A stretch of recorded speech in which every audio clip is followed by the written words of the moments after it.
everyone, welcome to On the Spot with me, Shutapa Paul. We have a very special guest with us today, Minister of State and Independent Charge for Coal, Power, New and Renewable Energy, Mr. Piyush Goyal. Sir, thank you so much for speaking to News. First and foremost, sir, I'd like to ask you, you've spoken about surplus power in FY17. How do you plan to achieve that? I think we've already achieved it. At any point of time, if you go onto the Vidyut Prabha app, you'll find anywhere between 3,000 and 6,000 megawatt of power available for purchase on the spot across the country at very competitive prices. Almost every state in the country gets as much power as they want. If they have any problem, I'm looking for buyers. Kindly convey to all your viewers that if any state is willing to buy more power, the central government will be more than happy to supply additional power. Right. So, UDAY, you said, is going to be the game changer, we understand. But tell us, when do we start seeing the impact of UDAY? Well, as you're aware, UDAY was formally approved only about 9 months ago. Yeah. It took some time for getting all the states on board, and now principally we have by and large all the states on board, save and except one or two large states, who are also in the process of considering to participate in UDAY.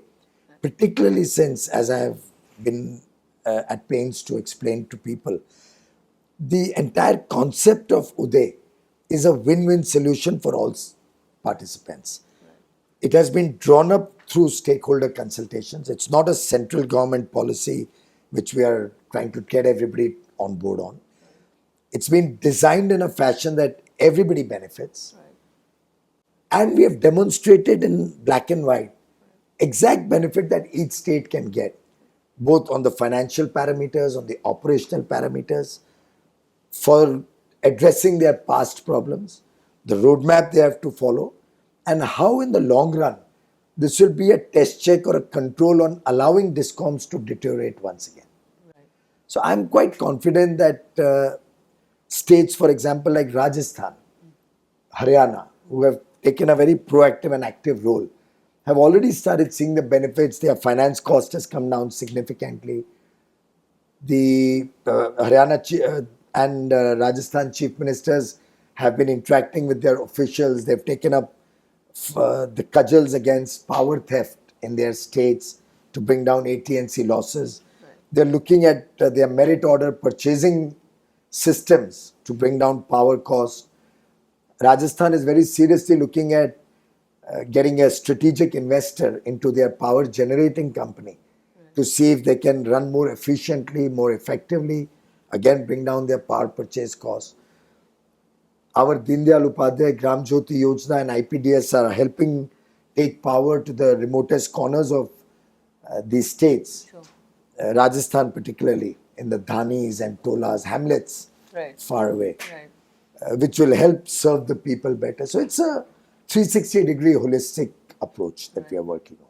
So Rajasthan is, of course, one of the better states, but Tamil Nadu has put a spanner in your works. How are you circumventing politics when you approach this? Madam, there's no spanner in my works because I never had any works in this issue. Power is a subject where the states are responsible for the purchase of power, distribution of power, and creating the infrastructure. The losses that have been done are the states' losses. The discoms are owned by the states. So in the business world, they are basically a subsidiary of the holdco. The holding company being the state, the distribution company is their subsidiary. Right. So the center in any case has no role to play in that. We are only going out of the way to try and support them and help them. And we have demonstrated to the people of Tamil Nadu and the government how they will benefit by nearly 18,000 odd crores in the next 3 years. Right. And how going forward, the state can save as much as 17,000 crores every year by fully utilizing all the benefits under UDAY, some of which we are already ready to give them even without UDAY. Right. But for example, the LED bulbs program, the whole country is benefiting from that. But the people of Tamil Nadu are not able to enjoy the benefit of lower power bills by using an energy efficient LED bulb. Right. It's unfortunate, but I have no ability to reach out to the people beyond going through the state. Right. But are you still confident but of I think winning them over? they are assessing it with an open mind. Right. I had a very good meeting with the Honorable Chief Minister. The officials are now in discussion and engagement. And should they be willing to join UDAY, we will welcome. Sure. So, what kind of job generation do we see, employment generation with UDAY, and what kind of savings are you likely to make as the government? Well, overall, as a country, the full impact of UDAY will translate to a saving of 1,80,000 crores approximately annually. So all the discoms which are loss making put together lose some 65-70,000 crores a year. The savings are more than twice the current losses. Correct. So we can actually see prices fall Right. at the end of full implementation of UDAY. Right. If I get the support of all the state governments. Point one. Point two, in terms of job generation, I am proposing to various states that why don't you all now start offering for new investment, new industry, new growth oriented projects to get a short 24/7 power at a reasonable price, maybe with a small escalation or even at a fixed price for 10 years, 15 years, and encourage investment to come to your states. Right. Punjab, I'm told, has recently launched a 4.99 rupee price, Right. fixed price for a period of time, Right. to encourage industry to come and invest in Punjab. Other states are studying this model. So I believe our effort to bring down the power cost across the country is now encouraging states to look at attracting industry, which will obviously all result in job generation. Right. So coming to Coal India and coal mining, of course, it's a very historic achievement that has happened, with Coal India producing, the output has been so high and imports have simultaneously gone down. But of course, the demand right now is also not very, very high. Do you see Coal India sustaining this kind of demand-supply balance? Well, first of all, let's be clear that everybody who wants coal gets coal today. So gone are the days when people used to be looking to chief ministers would be writing letters to either the Honorable Prime Minister or to me. Right. The chief secretaries, power secretaries were in continuous dialogue between coal and power ministry, desperately seeking coal. I've had meetings with chief ministers here, give us 1 million ton more, 500,000 ton more. This plant is at a critical stock level. Right. All that is history. If at all, of late I get calls or any chief minister visiting me, it's only to request me, can you slow down on supply of coal? I had the Honorable Chief Minister of Haryana. He came down for breakfast to my home a few weeks ago. Right. And at the end of the meeting, he said, there's just one issue left now, that's about coal. I was very excited. I said, oh, you need some more coal? And he said, no, my office has requested me to request you, if you could slow down the supply of coal. They keep on buying the coal under fear that they'll have to pay a penalty if they don't buy coal. Okay. So I said, no, don't worry. You please try and increase the supply of electricity to your people. Sure. But coal is no more an issue. Right. Our effort now is to further reduce the imported coal. So if you have seen, the Railway Ministry recently rationalized the railway freight. Yes. Long distance freight they reduce, short distance they increase. Right. So that while it's revenue neutral, the coastal plants which continue to import coal because of high cost of transport, it'll become more attractive for them to try and replace it, at least part of it, with domestic coal. Right. So many of them can't use domestic only because their plants are designed on imported coal. Similarly, in Coal India, we did a rationalization. We reduced the price of high-grade coal so that could then be moved to the coastal areas and used to replace imported coal.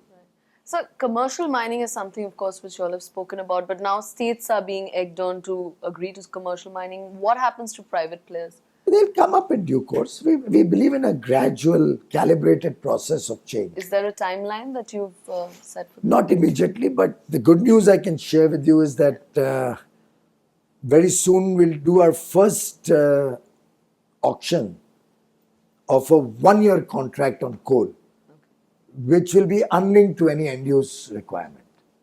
So this is in a way a first step towards commercial availability of In coal. this fiscal? So we see it in this Yes, fiscal? maybe even earlier. Maybe even earlier. Wow, that's very interesting. We'll have to keep a watch on that. One more question, sir. On the renewable sector, for instance, there have been some complaints that some renewable projects, especially solar projects, have faced problems getting PPAs. Is that resolved? How is that going? Yeah, it's a work in process with different states. As I said, the country today is power surplus, but it needs a little more persuasion for states to really fulfill their obligations under the renewable energy mission. But this is an article of faith of the Honorable Prime Minister and this government. We're committed to promoting and supporting renewable energy. And I think things are pretty much on track. Perceptions changing slowly towards, or rather quickly towards I would renewable say energy? not as quickly as I would like it to, but they're getting used to the idea that renewable is a fact of life. It is good for the states in the long run. Right. It gives them low cost power for long, 25-year long periods of time. There's the advantage that it's completely dependent on Indian. It gives us self-dependence. It makes us self-sufficient in power. We are not dependent on any imports after it is set up. So we are very keen to promote it further. I'm in dialogue with some of the states which are truant in this subject. And so you've continuously, of course, you've gone on saying that the solar tariffs are not unviable. They're actually something. In fact, even a couple of days back, somebody met me on a flight. So he's one of the oldest players in the solar side. And in the course of the conversation, I brought it around to the price to just try and get a judgment. And he was absolutely comfortable on the current pricing. Okay. So it is one company which had some problem, but I think we've over-exaggerated and overhyped. It's a problem they had in America, not even in India. Right. So somebody should be asking the American people why the What problem they did, happened. right. How does it feel to be one of the most talked about ministers in the cabinet? The Prime Minister is always quoting the achievements of your ministry. Frankly, I'm just doing my job, and this whole team that I have is putting in their best, and I'm on record many times to acknowledge the huge contribution of the ministerial teams, the people who are working in the ministry, as well as the public sector undertakings. I think they've done a phenomenal job. They're a motivated team. They're really passionate about their job, and they can see the fruits of their hard work paying off in terms of a satisfied customer.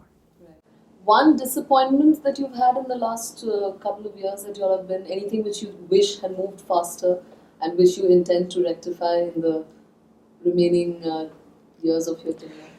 Well, I think the entire infrastructure, on the power infrastructure in the country, needs to be upgraded much faster than what we are able to do.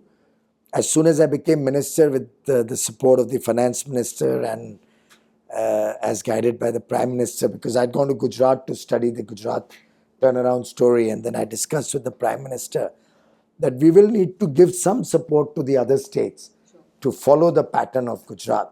So we came up with the Deen Dayal Upadhyay Gram Jyoti Yojana and the integrated power development schemes, through which we are supporting the states to upgrade their power infrastructure. We've put in about 10,000 crores in the northeast, especially for Assam and Sikkim, which are the two states, or Sikkim and Arunachal, I think. Two states we put in 10,000 crores. I think the northeastern region we put in 10,000 crores, which will help to upgrade the transmission infrastructure there. So we are working in a systematic way to support the weaker states through our schemes.